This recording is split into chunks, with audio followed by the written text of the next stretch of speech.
हमारा एक अहम मिशन यहाँ पर ये था कि जो गैर आबाद पाकिस्तान की ज़मीन है उसको आबाद किया जाए। तो मैं अमेरिकन बेस था, मैं अपना सारा इन्वेस्टमेंट पाकिस्तान लेकर आया और SIFC और GCI से कोलैबोरेशन में हम ये काम कर रहे हैं। इसका अहम मकसद ये है कि ना सिर्फ यहाँ पर एक ऐसा सिस्टम बनाया जाए, एक ऐसा इकोसिस्टम बनाया जाए जिसमें life stock, modern life stock और मॉडर्न एग्रीकल्चर दोनों एक साथ मिलकर हम इसको यहाँ पर कितनी लैंड है जो आपने ये सारा? यहाँ पर हमारे पास 4200 एकड़ है और टोटल हम तकरीबन कोई 6500 एकड़ पाकिस्तान में सराई ज़मीन पे काम कर रहे हैं इस वक्त। 6500 एकड़ सहरा को आप ग्रीन कर रहे हैं, आबाद करने और पर हो चुका है अल्हम्दुलिल्लाह। अल्हम्दुलिल्लाह। और ये जहाँ मैं खड़ा हूँ जी। यहाँ आपने 4500 एकड़ को जी, बिल्कुल। आबाद किया है। जी, जी। अच्छा, अभी वो ग्रीन वाली बात अगले शो में कर लेते हैं, पहले जी, जी। जानवरों वाली बात कर लें। जी, बिल्कुल, बिल्कुल। क्योंकि सहरा में आपने ये जी, जी। इंटरनेशनल ब्रीड्स के जानवर जी, जी। इकट्ठे किए हैं, जी, जी। तो ज़रा बताएं ये क्या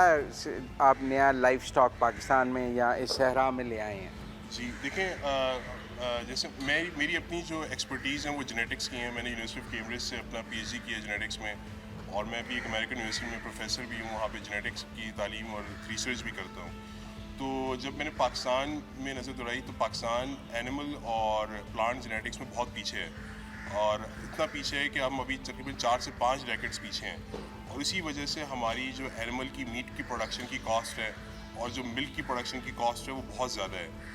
आप इसकी मिसाल मैं ज़रा इसको सादा जी, लोगों जी, को जी। बताऊं, आप ये कह रहे हैं कि जो हमारा देसी जानवर है जी, जी। वो दूध कम देता है, जी। जिसकी वजह से दूध महंगा पड़ता है। जी, बिल्कुल। और हमारा जो जिसका गोश्त जानवर का हम खाते हैं उसका वेट भी कम है, जिसकी वजह से पर किलो वज़न जो हमें कीमत है वो भी ज़्यादा पड़ती जी, है। जी, जी, बिल्कुल। और दुनिया में जो जानवर हैं वो दूध भी ज़्यादा देते हैं और उनका वज़न भी ज़्यादा है, जी, जी। लिहाजा वहाँ गोश्त भी सस्ता है और दूध भी सस्ता है। ऐसे ही है, ऐसे तो ही है। हम पाकिस्तान की ये दोनों खामियां हैं लाइफ स्टॉक में। जी। अब इन दोनों खामियों को दूर करने के लिए आप क्या कर रहे हैं? जी, तो उसमें जो सबसे इसी बात को थोड़ा सा मैं एलैबोरेट करूँगा, थोड़ा सा बताऊँगा। जैसे कि अगर आप मीट की बात करते हैं, यानी गोश्त की बात करते हैं, तो जो पाकिस्तानी आम जानवर है उसको तकरीबन आप समझें कि 15 से 16 महीने लगते हैं कि वो 300 किलो का हो जाए।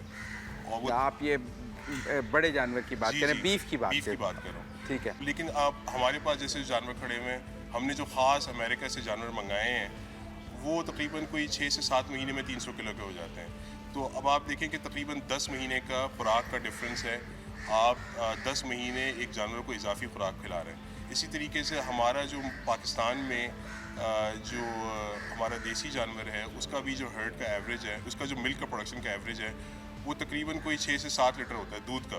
6-7 लीटर एक वक्त में जी, देती है। दोनों वक्त तक मिला के पूरे दिन भैंसों का। में तो 2 वक्त का भी जी, मिला जी। के ऐसा होगा। तो और जो आपके बाहर के जानवर होते हैं वो 35 लीटर, 40 लीटर, 50 और 60 लीटर तक भी जाते हैं। तो अब आप देखें कि अगर आपको देसी जानवर के आपको 10 बछड़ियाँ रखनी पड़ेंगी कि आप एक जानवर से उतनी प्रोडक्शन लें बाहर के जानवर से। ये बाहर तो का लोगों ने जानवर इंपोर्ट किए हैं ना, इसलिए। जी, जी। लेकिन हम बड़े बड़े डेयरीज में इंपोर्टेड जानवर जी, देखते बिल्कुल। हैं। जी, जो बड़े बड़े डेयरीज़ के जो जानवर वो इंपोर्ट करते हैं उनमें 3-4 मसले हैं। पहला तो मसला ये है कि वो भी बेस्ट जेनेटिक्स अमेरिका से या ऑस्ट्रेलिया से नहीं मंगाते। वो भी वो एवरेज जेनेटिक्स मंगाते हैं कि वो 30 लीटर तक जाती है। दूसरी बात ये है कि आप जो विलायती जानवर होता है वो ज़्यादा से ज़्यादा 4 सूए 5 सूए के बाद वो फारिग हो जाता है। मतलब उसको 4-5 बच्चे देता है। एक आप ऑस्ट्रेलियन काव लाएं, अमेरिकन जी। काव लाए, जी। वो यहाँ पर 4-5 बच्चे जी। देगी, उसके बाद वो और बच्चे नहीं देगी और दूध और देगी और उसकी एवरेज जो वर्केबल तीसरी एज है वो इतनी बनती जी, है। और तीसरी बात ये है कि उसके लिए आपको बहुत स्पेशल शेड चाहिए, आपको स्पेशल डाइट चाहिए, आपको स्पेशल पंखे चाहिए, आपको उसके लिए स्पेशल शावर चाहिए। ठीक है। तो ये जो है ये हमारा आम फार्मर तो अफोर्ड नहीं कर सकता। तो जो हमारा एक अहम मिशन है जो हम SIFC और GCI के साथ मिलकर डेजी प्राइवेट लिमिटेड कर रहा है, वो उसका एक अहम मिशन ये है कि हमारी नेशनल हर्ड ट्रांसफॉर्मेशन हो। तो उसमें हम 2 तरीके से काम कर रहे हैं।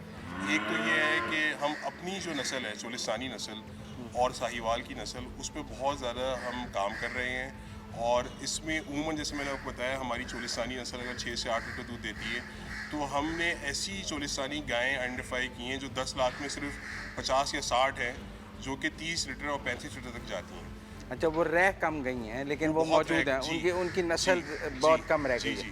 तो मैं आपको अपनी बताता हूँ कि मैंने खुद अपने ज़ाती खर्चे से एक कंपटीशन को फंड किया और उसमें हमने 80 फार्मर्स को बुलाया, उनके 3 दिन उनकी गायों की चुवाई हुई और 3 दिन गायों की चुवाई के बाद जो बेस्ट उसमें से गाय निकली उसको मैंने इनाम भी दिया और साथ में उन गायों को फिर हमने उसकी हिफाजत और उसकी अफजाइश के लिए हमारा जो जदीद एम्ब्रियो का प्रोग्राम है उसके तहत। अच्छा, वो क्या करते जी। हैं? मतलब अब आपने जैसे एक अमेरिकन गाय और जी। बुल मंगा लिया, जी जी जी तो वो भी 4-5 बच्चे ही देगा?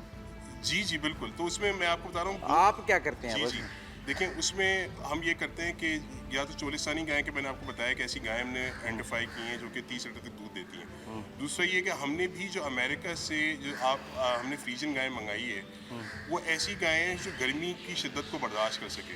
वो हमारा एक मेरा ख़ास एक यूनिवर्सिटी ऑफ फ्लोरिडा के साथ एक कोलैबोरेशन है जिसके तहत वहाँ के प्रोफेसर्स ने हमें वहाँ की एक स्पेशल ब्रीड दी है हॉलिस्टीन फ्रीजन की जिसके अंदर बाल नहीं होते।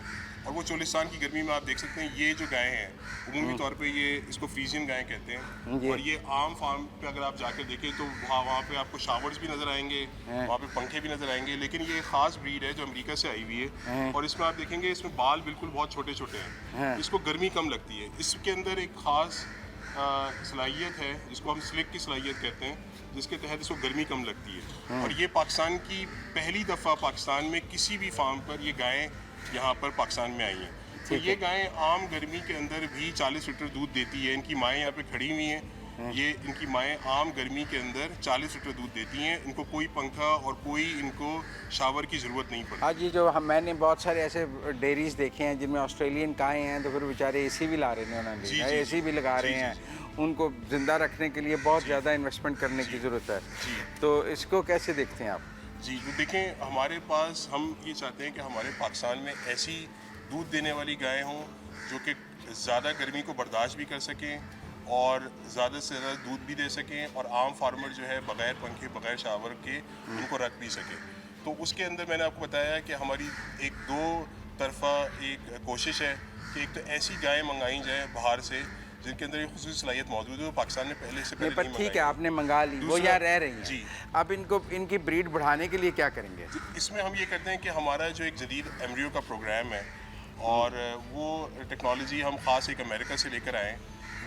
उसमें इस तरीके से है कि अगर एक गाय उमूमी तौर पर साल में एक बच्चा देती है, जैसे ये अमेरिकन गाय हमने मंगाई है, बहुत महंगी मंगाई है, लाखों रुपयों की आई है, तो एक गाय से एक बच्चा ले सकते हैं। तो वो एक बच्चा जो है वो तो हमारे फार्म की भी ज़रूरियात पूरी नहीं कर सकता। Yes. तो हम ये करते हैं कि इसमें हर 15 दिन इस गाय में से हम अंडे निकालते हैं और इसी के ही नस्ल की गाय का, इसी नस्ल की बैल का लेते हैं और उस बैल का हम सीमन लेकर अपनी लैब में उसके टेस्ट ट्यूब में एम्ब्रियोज बनाते हैं। ठीक तो वो है। जो 7 दिन का जो बच्चा होता है वो फिर हम एक आम वो 7 दिन का बच्चा आप एक मशीन में बनाए, एक मशीन में बनाकर हम एक आम गाय में रख पाकिस्तानी देते गाय हैं। में डालते एक आम पाकिस्तानी गाय में रखते हैं जो जिसे सैरोगेशन किया जा सकता जी, है, जी, जैसे बिल्कुल। हमारे यहाँ इंसानों में भी सैरोगेट मदर्स जी हैं। जी। अच्छा, इसमें मुख्तलिफ कंपनीज बाहर भी काम कर रही हैं और पाकिस्तान में भी और दूसरे लोग काम कर रहे हैं। हमारे पास इसमें जो खुसूसी टेक्नोलॉजी है जो डेजी के प्लेटफॉर्म से अवेलेबल है वो ये है कि हम जो एम्ब्रियोज बनाते हैं वो हम इसको फ्रीज भी कर सकते हैं। ठीक और है। फ्रीज करने के बाद वो 50 साल फ्रीज रहें, 60 साल फ्रीज रहें, सेलेबल भी हैं। वो हम अपने टैंक में फ्रीज करके फार्मर्स तक पहुंचा सकते हैं और उसका वही सक्सेस रेट होगा जो कि आप अगर कोई फ्रेश एम्ब्रियो बना के ट्रांसफ़र करें। तो ये जो टेक्नोलॉजी है तो पर ये हमारे एक प्लेटफॉर्म कपल पर अगर आप उपलब्ध अमेरिका से लाए हैं, जी जी जी एक अमेरिकन बुल है, एक अमेरिकन काउ है, जी जी। तो अब आप उससे एक साल में कितने बच्चे ले रहे हैं? हम कम से कम 20 भी लेते हैं और ज़्यादा से ज़्यादा 100 से भी ज़्यादा हम एक गाय से बच्चे ले सकते हैं। अभी तक आपका रिकॉर्ड क्या है? अभी हमारा जो रिकॉर्ड है एक चोलिस्तानी गाय से हमने जो बहुत हाई प्रोडक्शन वाली गाय हैं उसमें हमने एक वक्त में 20 बच्चे लिए हैं और ज़्यादा से ज़्यादा उससे आप साल में 100 से भी ज़्यादा बच्चे ले सकते हैं। तो दिस मीन्स उस नस्ल के 100 बच्चे एक साल में आ जाएंगे, बिल्कुल जी, बिल्कुल। जो वैसे मुमकिन नहीं है। बिल्कुल वैसे भी और ये जो आप अमेरिकन कपल्स की सैरोगेशन जी। करा अब रहे हैं, आपको मैं इसमें आप देख रहे हैं कि यहाँ पर हमारे पास मीट की ब्रीड्स के बच्चे ऑलरेडी मौजूद हैं। हैं, तो ये बच्चे आप देखें, ये जो वाइट वाले हैं, जी ये सारे जो है ये अमेरिकन, इनकी माएँ भी अमेरिकन हैं, इनके बाप भी अमेरिकन हैं। हाँ, और अब आप ये जो मवेशी का काम करते हैं लोग, आप इन बच्चों को अगर आप दिखाएंगे तो आपको अंदाज़ा होगा कि ये बच्चे बहुत ख़ास बच्चे हैं। इनके आप कान देखें, इनकी बनावट देखें, इनकी आप टांगे देखें, मजबूत टांगे देखें। अब ये माशाल्लाह 1.5 महीने के अंदर तकरीबन 100 किलो से ज़्यादा इनका वज़न हो चुका है। वो जो ब्राउन वाला बच्चा है वो तकरीबन 3 महीने का है और वो ऑलरेडी तकरीबन 200 किलो तक पहुंच चुका है उसका वज़न। ठीक तो है। ये जो हमारा ये जो एक ख़ास नस्ल है, ये पाकिस्तान की मीट के लिहाज से इसकी ज़रूरत भी है कि ये 6 महीने में अगर ये बच्चे 300 किलो के हो जाते हैं, बरक्स इसके कि हमारे जो लोकल जानवर हैं उनको 16 से 17 महीने लगते हैं। तो ये जानवर जो है ना गोश्त की पैदावार के लिए बहुत इसमें मुफीद है हमारे पाकिस्तान के लिए। तो ये तो अभी तो आपने समझे इसका पायलट प्रोजेक्ट शुरू किया? नहीं जी, हमारे पास ऑलरेडी तकरीबन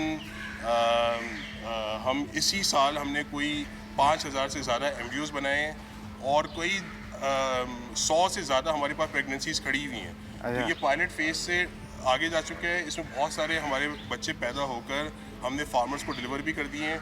ये सारे बच्चे बिके हुए हैं। अच्छा। और ये आम फार्मर्स को उन्होंने हमारे पास रखवाए हुए हैं और कुछ फार्मर्स अपने जो बच्चे हैं वो लेके जा भी चुके हैं। तो ये पूरा अमल होता रहता है। बच्चे यहाँ पे पैदा होते हैं, वो फार्मर्स आते हैं, अपने बच्चे ले जाते हैं फिर ठीक और वो अपने पास फिर उसकी अफजाइश करते हैं।